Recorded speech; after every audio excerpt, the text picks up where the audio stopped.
Ketika mata perih akibat terkena debu, kalian pasti akan mengobatinya dengan meneteskan obat tetes mata. Setelah kalian meneteskan obat tetes mata, rasa perih tersebut akan hilang dan mata terasa lebih segar. Mengapa hal tersebut bisa terjadi? Hal ini disebabkan obat tetes mata dibuat dengan menyesuaikan pH cairan mata, yaitu pada kisaran 7,4. Dengan demikian, obat tetes mata tidak akan mengakibatkan rasa perih, tetapi justru terasa menyegarkan. Tahukah kalian bahwa di dalam obat tetes mata ternyata mengandung larutan penyangga? Larutan penyangga ini berasal dari asam borat H3BO3 yang bertujuan untuk menjaga pH obat tetes mata agar tidak mengalami perubahan. Selain obat tetes mata, apa sajakah peranan larutan penyangga lainnya dalam kehidupan sehari-hari? Mari kita simak pembahasannya berikut ini.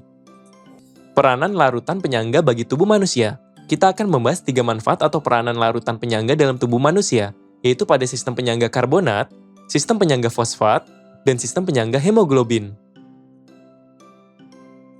Pertama, sistem penyangga karbonat. Sistem penyangga karbonat ditemukan di dalam darah. Hal ini mengakibatkan pH darah berada pada kondisi yang stabil, yakni pada kisaran pH 7,4. Oleh karena itu, pH darah tidak mengalami perubahan yang signifikan meskipun darah menerima masukan berbagai zat yang bersifat asam atau basa.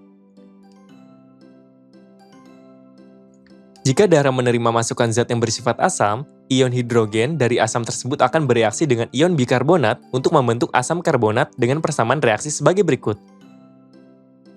Jika darah menerima masukan zat yang bersifat basa, ion hidroksida dari basa tersebut akan bereaksi dengan asam karbonat untuk menghasilkan ion bikarbonat dan air dengan persamaan reaksi sebagai berikut. Adapun perbandingan konsentrasi ion bikarbonat terhadap asam karbonat adalah 20:1 untuk mempertahankan pH darah agar berada pada kisaran 7,4. Kedua, sistem penyangga fosfat. Sistem penyangga fosfat paling banyak ditemukan dalam cairan intrasel. Cairan intrasel adalah media penting untuk berlangsungnya reaksi metabolisme tubuh yang dapat menghasilkan zat-zat yang bersifat asam atau basa. Zat hasil metabolisme yang bersifat asam akan menurunkan pH cairan intrasel, sedangkan zat hasil metabolisme yang bersifat basa akan meningkatkan pH cairan intrasel. Penurunan atau peningkatan pH dalam cairan intrasel bukanlah suatu hal yang diinginkan karena akan mengakibatkan enzim-enzim tidak dapat bekerja. Hal ini disebabkan enzim hanya bekerja pada pH tertentu. Oleh karena itu, pH cairan intrasel juga harus dijaga agar tidak mengalami perubahan yang signifikan meskipun terjadi pembentukan zat yang bersifat asam atau basa dari reaksi metabolisme tubuh. Sistem penyangga fosfat adalah larutan penyangga yang dapat menjaga pH cairan intrasel sehingga tidak mengalami perubahan signifikan. Jika cairan intrasel menerima masukan zat yang bersifat asam, ion hidrogen dari asam tersebut akan bereaksi dengan ion monohidrogen fosfat untuk membentuk ion dihidrogen fosfat dengan persamaan reaksi sebagai berikut. Jika cairan intrasel menerima masukan zat yang bersifat basa, ion hidroksida dari basa tersebut akan bereaksi dengan ion dihidrogen fosfat untuk membentuk ion monohidrogen fosfat dengan persamaan reaksi sebagai berikut.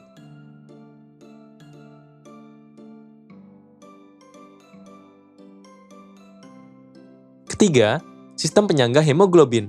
Hemoglobin berfungsi untuk mengontrol pH darah agar tetap berada pada kisaran 7,35 hingga 7,4. Hemoglobin akan mengikat gas oksigen yang diserap tubuh melalui proses pernapasan dan menghasilkan senyawa oksihemoglobin yang terjadi di paru-paru.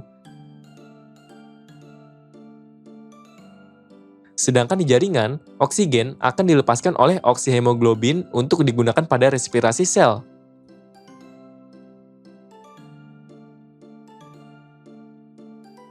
Reaksi yang terjadi adalah sebagai berikut.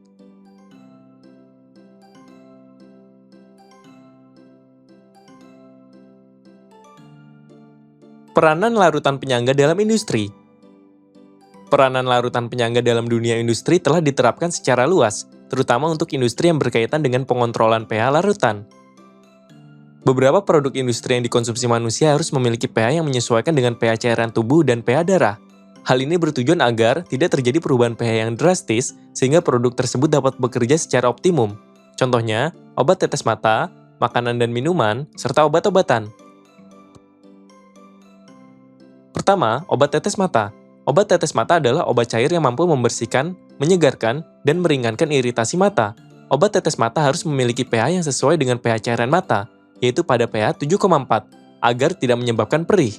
Oleh karena itu, Dalam obat tetes mata digunakan sistem penyangga untuk menjaga pH obat tetes mata tetap bertahan pada rentang 7,4. Larutan penyangga dalam obat tetes mata adalah larutan penyangga borat. Persamaan yang terjadi akibat adanya asam atau basa adalah sebagai berikut.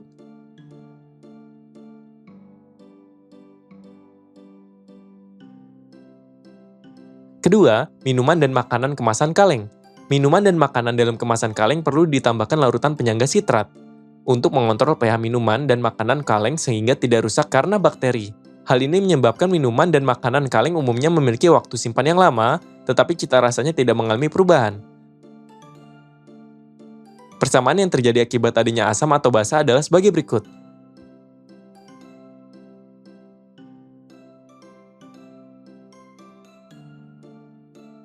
Poin-poin penting pada pembelajaran kali ini adalah sebagai berikut. Pertama, larutan penyangga yang terdapat dalam tubuh manusia dan berperan penting dalam sistem metabolisme ialah larutan penyangga karbonat, fosfat, dan hemoglobin.